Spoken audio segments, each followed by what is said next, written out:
Okay, one of the final steps of this little handbag is to go ahead and pin the lip of the purse closed. And what you want to do is stick your hand in there and make sure that purse is sitting in there flush.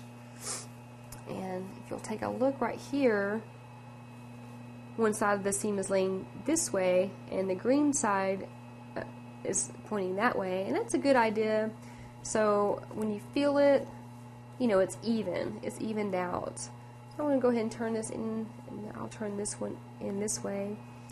I'll give it like just a pin to anchor these two together about right there. I'm going to put one here. You can never use too many pins. There we go. And then I'm going to do this side the same way. The seam is pointing that way. The green seam will point that way. Let me just turn it in a little bit.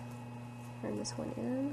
And if you'll notice, as I do this, you could have sewn this strap to the green side. It really doesn't matter because it's sandwiched in between. It just needs to be sewn to one.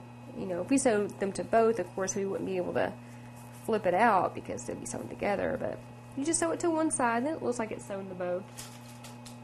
You throw a couple more pins on this. And then all we're going to have to do to this is sew it closed and put those buttons on, and you'll have a little handbag.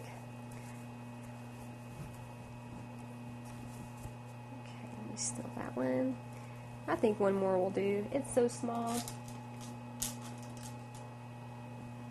Here we go. So all we need to do now is just sew this closed and put those buttons on, and we're done.